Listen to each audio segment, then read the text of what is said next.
Le Congo ne tombera jamais. Et quelles sont les perspectives futures du renforcement de l'influence africaine sur la scène internationale? On a vu le système financier centré sur l'Occident, on en voit les répercussions. D'abord, en termes d'outils de pression, ils peuvent du jour au lendemain vous bloquer. Vous avez de l'argent, mais vous ne pouvez plus l'utiliser parce qu'on a mis des sanctions sur tel ou tel pays avec qui vous aviez des relations. Oui, pour la Russie, par exemple, on a 300 milliards de dollars d'actifs qui sont gelés. Et pour les Russes ordinaires, évidemment, on a la déconnexion du système SWIFT, ce qui fait qu'un Russe, quand il se rend à l'étranger, ne peut pas utiliser sa carte bancaire. Ou quand nous, on vient ici en Russie, on ne peut pas utiliser notre carte bancaire. Voilà, il faut venir avec du cash. Avec du cash. Sauvons l'Afrique. Et le nouvel ordre mondial est en train de s'écrire qui met l'Afrique au centre de toutes choses. Un grand projet qui va vraiment développer beaucoup des États, y compris l'Afrique aussi. BRICS. BRICS est en train de réunir beaucoup de pays et les Africains, certains d'autres pays africains ont pris la décision de rejoindre BRICS. Et actuellement, BRICS a compris réellement que l'Afrique a un grand rôle à jouer par rapport à ce projet appelé BRICS. Mesdames et messieurs, un État, un pays, un continent ne peut jamais se construire sans pour autant avoir quelque chose, je dirais même un monnaie qui va vraiment maîtriser calmement. Et c'est là, pour cela, BRICS a ouvert vraiment ses bras afin de recevoir tout le pays africain, que ce soit, je dirais, tous les pays africains et tous les pays du monde. Et actuellement, Grèce avait envoyé son invitation de pouvoir rejoindre BRICS. Et cette invitation est déjà en cours. Après ça, il y a plusieurs d'autres pays africains qui veulent vraiment se rejoindre à BRICS. Alors, sur ce, je voudrais vous faire découvrir une vidéo, l'intervention de Madame Nathalie Yam. Elle a donné beaucoup de révélations sur BRICS et le pays du Sahel. Je vous assure, vous ne serez jamais déçus après avoir suivi cette vidéo de Madame Nathalie Yam. Je vais vous retrouver, mesdames et messieurs, juste à la fin, afin de faire quelques analyses avec vous. Installez-vous et suivez la vidéo. C'est parti. Et quelles sont les perspectives futures du renforcement de l'influence africaine sur la scène internationale? Je pense que, comme on l'a dit quand on parlait de la multipolarité, l'Afrique aujourd'hui s'impose comme étant un acteur majeur du monde du nouvel ordre mondial qui est en train de s'écrire. On l'a vu avec l'entrée de nouveaux pays africains dans les BRICS. Avant, on n'avait que l'Afrique du Sud, qui était d'ailleurs entrée un peu en retard dans les BRICS originales. Aujourd'hui, on a sur la côte est de l'Afrique l'Éthiopie qui est entrée, on a l'Égypte qui est arrivée.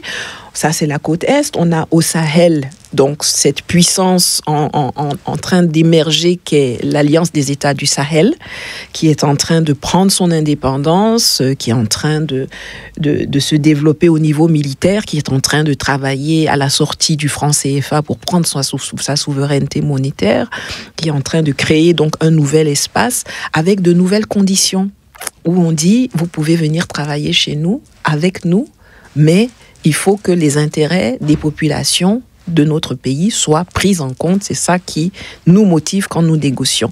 Donc, il n'y aura pas de développement futur sans une nouvelle place pour l'Afrique. Il y a une nouvelle génération qui arrive dans certaines positions de décision. Il y a la majorité de la population qui exige de ses dirigeants dorénavant de ne plus nous maintenir dans la vieille Afrique de papa et qui exige aujourd'hui qu'on puisse avoir à la tête de nos États des gens qui prennent des décisions décomplexées en faveur des populations. C'est inéluctable. L'Afrique est vraiment, pour une fois, en train de prendre son envol. Vous savez, il y a ce qu'on appelle les marronniers. Chaque année, dans la presse, on vous dit « Ah, l'Afrique s'envole, l'envol de l'Afrique, le décollage de l'Afrique ».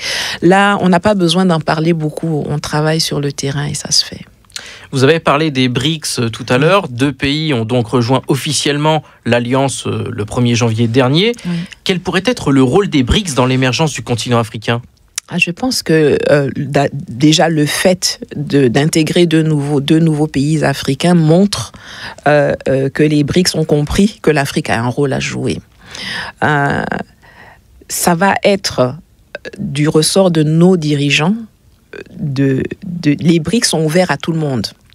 Mais les BRICS, c'est une vision du monde, une vision du développement, une vision de la collaboration qui sous-tend que quand vous venez dans les BRICS, là, vous ne venez pas en tant que vassal de quelqu'un. Vous venez en tant qu'État souverain. Que vous soyez grand, que vous soyez plus petit, je pense que ça se discute, mais c'est la souveraineté. Vous ne pouvez pas entrer dans les BRICS en étant le poisson pilote d'une main cachée quelque part. On a vu, oui, par exemple, la candidature de la Grèce aux BRICS, qui est quand même membre de l'Union européenne, qui a eu un passif avec des organisations financières internationales, notamment pour la question de la dette, la fameuse crise de l'euro. Oui. On a vu Emmanuel Macron voulant s'inviter au sommet des BRICS à Johannesburg. Tout à fait. On l'a vu faire ce qu'on appelle au Cameroun un je m'invite, personne ne t'a sonné, toi tu te lèves, tu dis moi je veux venir, mais tu viens faire quoi? Toi tu es un vassal des États-Unis, tu es vraiment un esclave des États-Unis. Les BRICS sont en train de mettre en place des systèmes monétaires qui ne vont plus être soumis au dollar, de travailler à une dédollarisation de l'économie. Et puis toi, tu veux faire le je m'invite. Enfin, j'ai adoré la réaction des Sud-Africains et de la ministre Naledi Pandor qui a dit que bon, vraiment, elle n'est pas au courant, mais lui n'est pas invité, quoi. Non. Mais même les pays africains, les pays de la zone CFA doivent comprendre que les opportunités qui s'offrent avec les BRICS ne s'offriront pas à eux tant qu'ils seront dans la zone euro, puisqu'ils sont dans la zone euro, factuellement. Donc, il faut une souveraineté monétaire pour pouvoir entrer dans les opportunités d'élargissement, de transactions financières, de commerce général, etc. Il y a plein d'opportunités qui s'offrent à nous. C'est à nous, pays africains, de comprendre la philosophie qui sous-tend le regroupement des BRICS, plus maintenant, puisque BRICS c'était 5 pays, on ajoute un petit plus maintenant, puisqu'il y en a 5 autres qui sont entrés, des BRICS plus, et de les saisir. Quand vous regardez les BRICS, les membres des BRICS aujourd'hui, ils sont tous soit du côté asiatique, Inde, soit dans la côte est africaine. Et quand vous regardez l'Afrique, on a une carte de l'Afrique derrière, mais oui, quand vous regardez l'Afrique, c'est beaucoup plus long d'envoyer quelque chose de Johannesburg ou de Cape Town là-bas au nord, plutôt que d'envoyer quelque chose depuis Dakar jusqu'en Inde. La distance est beaucoup plus courte. Il y a des opportunités de développement d'infrastructures, comme elles se font aujourd'hui avec l'initiative Belt and Road, la nouvelle route de la zone. Voilà. Avec tous les travaux qui se font en Iran, en Inde, au Kazakhstan, partout, la construction de ponts, de routes, de chemins de fer, l'Afrique peut très bien profiter et se connecter à ça dans sa transversale là. Mais c'est à nos chefs d'État de faire le minimum nécessaire pour y entrer. Je vais poursuivre avec les BRICS. On a le ministre russe des Finances, Anton Siluanov, qui a récemment déclaré que les BRICS élaboraient une stratégie pour faire face aux risques que les dettes et les déficits budgétaires élevés des pays occidentaux font peser sur l'économie mondiale. Et quels sont, selon vous, les dangers d'un système financier centré sur l'Occident et quelles sont les alternatives surtout ? Bon, on a vu le système financier centré sur l'Occident, on en voit les répercussions. D'abord, en termes d'outils de pression, ils peuvent du jour au lendemain vous bloquer. Vous avez de l'argent, mais vous ne pouvez plus l'utiliser parce qu'on a mis des sanctions sur tel ou tel pays avec qui vous aviez des relations. Oui, pour la Russie, par exemple, on a 300 milliards de dollars d'actifs qui sont gelés.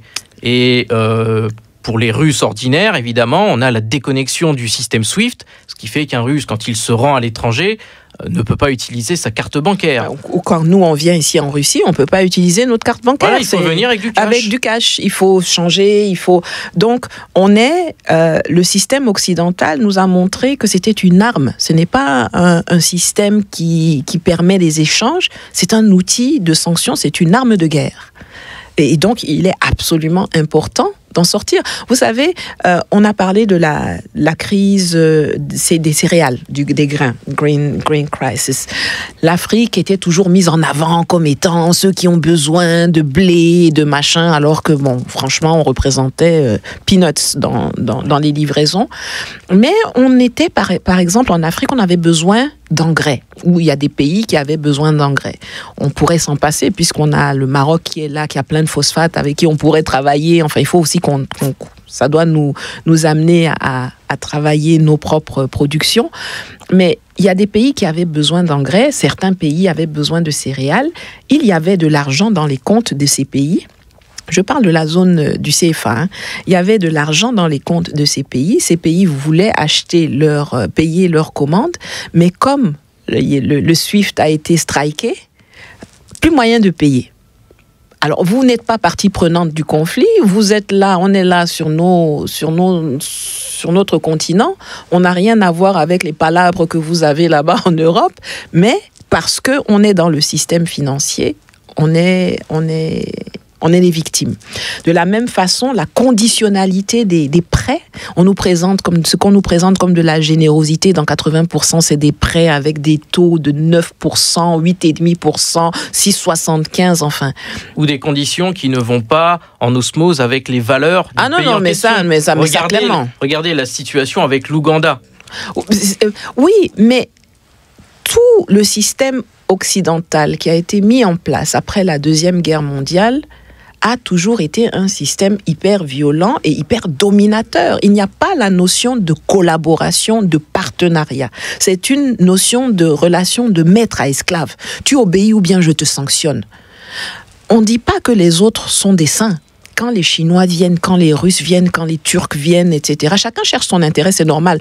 Si nous avons des problèmes, c'est parce que beaucoup de nos dirigeants sont plus intéressés à satisfaire les intérêts des autres plutôt qu'à défendre nos propres intérêts. Donc, on ne va pas jeter toute la faute toujours sur les autres.